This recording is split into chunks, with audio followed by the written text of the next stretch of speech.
You don't have to spend a ton of money to make a space beautiful. In this video, I'm going to show you 10 easy ways that I took this outdated space and made it flipping gorgeous. If you're new here, I'm Lena. A few years ago, I left my real estate career to focus on raising my 3 small kids. In that time, I have been pouring myself into renovating our 2-acre family estate. One of the main reasons we purchased this property is because of the 1-bedroom, 1-bathroom cottage. After my mom passed away, I've always dreamed of having a family compound where either my dad, my sister, my brother, my in-laws, anyone who needed to live with us could come and stay for an extended amount of time. But since the majority of our money was going into the main house, I had to find easy and affordable ways to make this space seem inviting. I felt like I had found treasure when I discovered what was hidden under this nasty old carpet. It's exciting though. Look at this. Look at this hardwood underneath here. It doesn't look exciting. It doesn't look exciting to you? It's really exciting to mommy. If you've got a bit of an older house, there's a good chance you might also have hardwoods hidden underneath carpet. Because these floors were original hardwoods, we decided to sand them down and restain them. This process involved buffing and sanding down the raw wood to remove the original stain. I hired someone to help me do this portion, but you can also rent the machine from any large home improvement store. A fresh coat of stain and poly was applied, and these floors look brand new. There is nothing quite like the power of paint. If you can only do one thing in a home, I would say paint it. It can completely change the feel, make it feel lighter, brighter, open, airy. This color is Alabaster by Sherwin-Williams.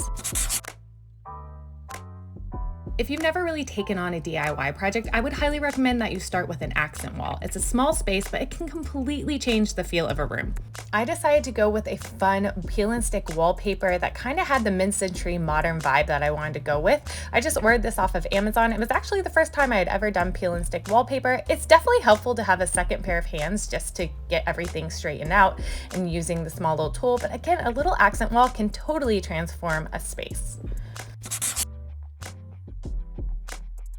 I don't think the kitchen had been touched since the 1960s. I decided that I would update the original cabinets by painting them and filling in the indentations to give more of a mid-century modern vibe that I was going for. This was one of my earlier DIY projects, and I made a ton of mistakes when it came to painting these cabinets. If I were going to do it over again, I would make sure to avoid an all-in-one cabinet paint and take the extra time to apply a primer and a high-quality acrylic-based paint like a Benjamin Moore Advance. I actually have an entire series about how to paint cabinets like a pro that you can watch on my channel. Despite the mistakes that I made, I still love the new cabinets painted in sparkling sage. The original kitchen featured yellow laminate countertops. These were still in pretty good shape, so rather than spending the money to replace the stone, I decided that I would paint them using a faux marble epoxy to give it the appearance of quartz and marble. I have a full tutorial that walks you through each step of the process that you can watch if you're interested in more. This is one of my all-time favorite DIY projects. Our guests are always blown away that these are painted on. I think this kit is a great solution for a smaller kitchen that has Formica or laminate. I've seen it done on granite countertop, but I wouldn't recommend that from a real estate standpoint in terms of resale. I think if you're planning on staying in your home and you like the look of it, it would be great to do. But if you're planning on selling the home, you might want to invest in upgrading those countertops or leaving them as they are. These countertops turned out better than I could have ever expected, and a few years later, they are still holding up great. I actually recently spilled a ton of coffee and didn't realize that it was sitting there for a few minutes, came back and was so afraid that they were gonna stain the epoxy, but it cleaned right up with some soft scrub. Painting countertops is a great way to elevate your space without spending a ton of money.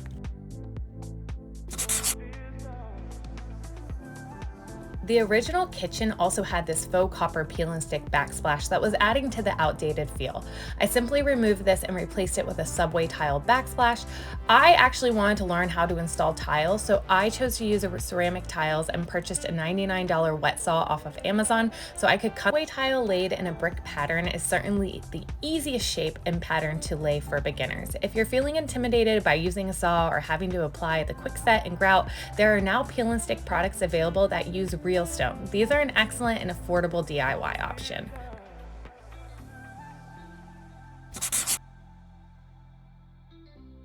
My long-term plan for this bathroom is to completely renovate it and put in a walk-in shower, but that isn't in the budget right now, so I'm going to show you how I gave it a facelift in the meantime. Because I was looking for a temporary solution, I found this peel and stick flooring that had this fun retro pattern. A box of this only cost around $12. I had never applied peel and stick tile previously, but just like with any project, I thought it can't be that hard. I removed the existing peel and stick tile and then laid down the black and white flooring. When using a pattern like this, the most time-consuming and difficult part is just making sure that you line the pattern up right from each tile to tile. I absolutely love how this floor turned out. I think it's so cute, and a lot of people are surprised it's peel and stick when they first walk into the bathroom.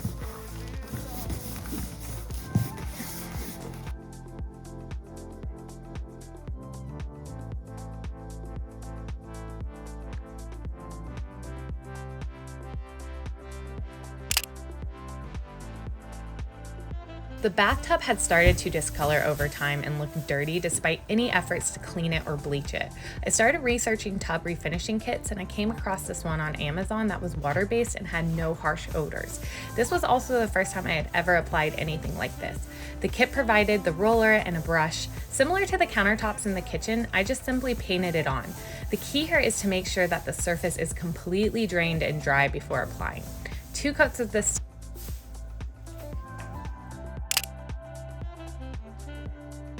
all right, so we got this vanity. This is the most expensive part of the entire little makeover, but I think money well spent. It's from Lowe's. I will link it below.